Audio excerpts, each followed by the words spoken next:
whenever you're driving on Route 23, you got to remember that somebody was here before you.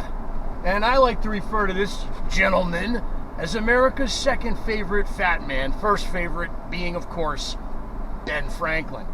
And we're talking about Henry Knox. And I'm pulling over on the side of the road right here so I can show you it's a historical marker right there to America's second favorite fat man, Henry Knox. Let's get out there and check it out. Now, Henry Knox brought the cannons back from Fort Ticonderoga at the request of General George Washington.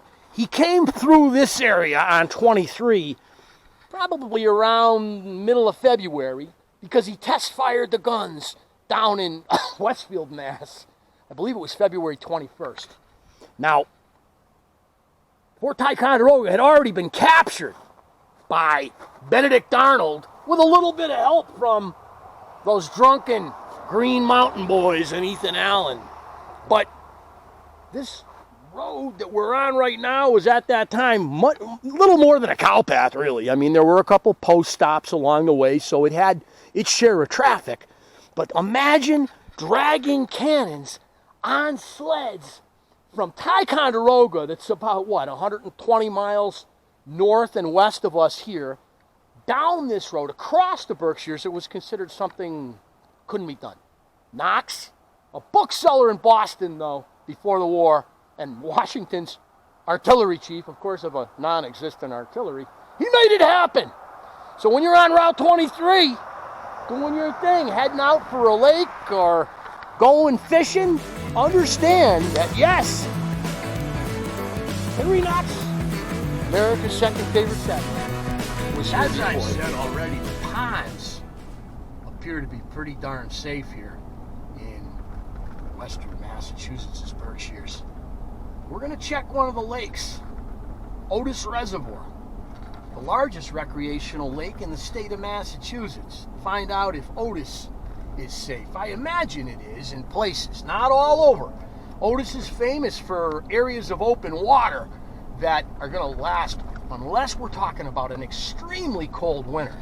Otis is also drawn down. As we go down by the north end of Otis Reservoir, you can see people are out there. So I'm thinking we're talking 3, 4, 5 inches maybe. Otis Reservoir, as I said, the largest recreational lake in the state, 28 miles of shoreline, can be tricky to access. You gotta know where you're going. You also have to know in early ice conditions to be careful, of course. You can see over there by the outflow, you've got some open water. And there are guys out on the ice right now here, so I'm going to join them and I'm going to check out the depth of the ice. So what I've acquired is this here adapter that you can see as we're walking to the ice. And it's going to fit on a auger, hand auger, little jiffy. And it attaches to the Ryobi power drill or whatever other power drill you happen to have. Now, I'm a guy that's got a couple of gas augers, and I got some hand augers, and I got some spuds. But I mean, for 18 bucks, turn your power drill into an auger, and let me tell you something about this. With a Ryobi battery, this thing is going to get me 50, 60, 70 holes. So I'm telling you right now, make the investment in one of these adapters, and it won't be the same. You're going to love it. So you can see I've got the power auger right here, electric power, and I'm going to clean a little area, and I'm just going to put a little bit of effort on it, and watch it out. And bam, we're through.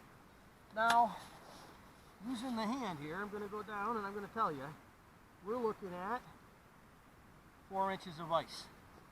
So, 4 inches of ice is plenty good ice for ice fishing and for skating.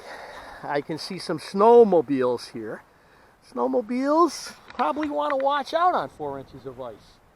Stopping is the issue. Keeping the thing moving, not such a bad idea, but stopping, you can get yourself in trouble. Early ice is the best ice for ice fishing. This is when the fish are just setting up. They're a little bit more active. So we got to get out here. Otis Reservoir, 4 inches of ice, and I'm not saying all over the place, but right here, clearly guys are fishing it. And many of the coves and the choke points on the lake are going to have 4 or more inches. So let's check another lake. So we left Henry Knox back there on Route 23, drove by Otis Reservoir, and now we're driving down this dirt road. It's actually discontinued, that connects Route 23 and Route 57 to Massachusetts interstates. You can see there's not a lot of people that have been down this road. It's covered with ice. I got the F-150 though, it's doing fine. I'm not even in four-wheel drive. The forest that we're looking at though, this is second growth timber, third growth timber in many places. They logged it once for firewood and for lumber, and we're done doing that around 1820 when they say that all of southern New England was pretty much deforested. And then it was logged again for box boards. That's right, box boards. They didn't have cardboard back in the 19-teens and 20s when America went through its first wave of consumerism. And the box board crates that they built, you can see them, I guess, in the Looney Tunes cartoons or any of those old 1920s and 30s TV that you see. There's always crates. Yeah, and they logged the forest for box boards. They made basically all the trees into slats. And then along came cardboard, so that went out the window. And now they still do some logging in these forests, but nothing as aggressively as they have in the past. Point is, though, that this forest has grown, taken down, and then grown again. And we talk about the Amerindians, I mean, they burn it every couple of springs. Sometimes deliberately, sometimes accidentally. Here's another beautiful example of the past. I'm going to put the truck into park here. We're going to walk out and check it out. And that, in fact, is an old cellar hole. Yep, all over southern New England. We have these cellar holes that harken back to the day when the farmers, somebody's been doing a little cutting here. But that cellar hole brings us back to when in the 1820s and 30s and 40s farmers came up here to make a hard scrabble living. Can you imagine trying to plow this land? Take a look at the rock, the granite spine of New England, the Berkshires, and yet farmers were here. And you'll see often in these old cellar hole areas, you'll see old apple trees, old apple orchards, sugar maples, as you can see right there up by the road. And you got to be careful because there's old wells that if you're not super careful, you might fall in, and then it's all over but the shouting, as they say. But this here cellar hole, pretty substantial. This was a good-sized farmhouse at one time, and it's good to see these. You can throw your trash in them like probably the local DPW has been doing over the years, or you can appreciate them for a glimpse into the Berkshire's historic past. I'm cutting over to Noise Pond, and on the way I'm going to stop right up here and share another cellar hole with you. There's tons of these things around here. You know where to look. And we got one right off to our left here. I'll just get out and show you another one of these great cellar holes that southern New England is known for. And again, you can see the big sugar maples along the edge of this road that are kind of a giveaway. There's no apple trees here. Often they are a great giveaway of a cellar hole like this. You can see that hole right there, another big one. And in the center, you can see the pile of rocks that would have been the chimney above the hearth. And this is pretty substantial. And this has an interesting thing that I've got to tell you. I mentioned it earlier, but here it is. This is the well, yep, right off the kitchen. Now, the water table is very high right now, so the water is way up. But I've been here certain days when that water is way down, 20, 30 feet. So if you fell in there, you were all alone out here, wouldn't be too good, would it? So you got to be careful when you're out here scrambling around in the woods. Look at those stone walls showing us where certain plots. Now these stone walls aren't marking boundaries. These stone walls are basically put up marking garden plots or trying to keep livestock in. But these stone walls are created by farmers trying to get a plow to bite in a soil that's almost non-existent, hitting a rock every time you turn around. And then when they do hit the rock, they literally have to dig under that rock, light a fire down there, get it hot, pour water on it, crack it, and then they pull it piece by piece and stack it in these walls. And they're all over southern New England. They weren't all built like that, but quite a lot were.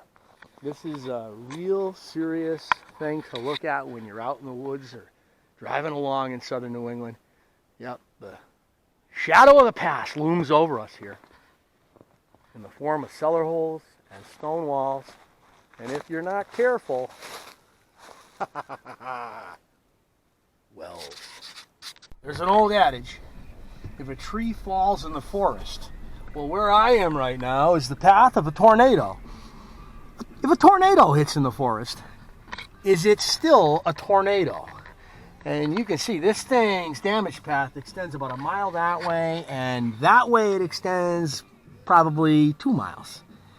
But because there were no properties damaged, it was never even added to the state's records of tornadoes.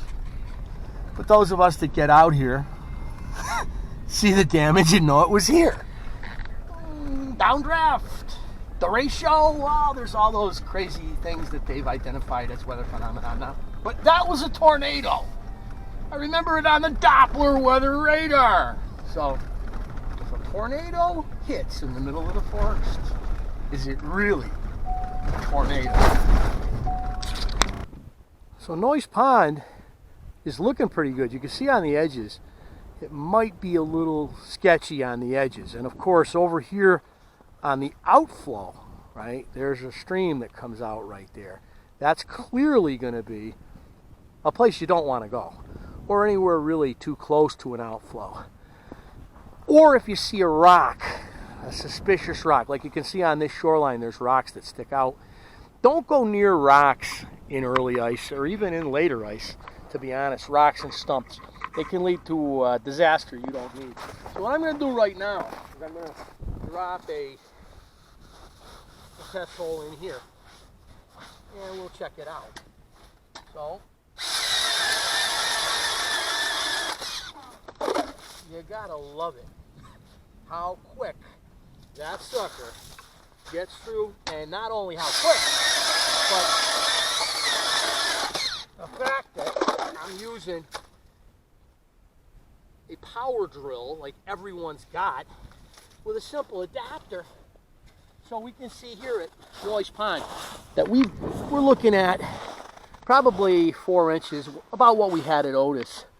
And I would imagine that this is going to be true all across this lake, with the shore being something you got to be careful around, or any obstructions coming out of the water. But I would say, hey, go for it. If you want to try getting out and ice fishing, the Berk Lakes now, the high Berks, you're fine. We're like 1,500 feet above the Pioneer Valley's elevation right here. And early January, it's time to stop wishing and go fishing. And that's going to happen soon.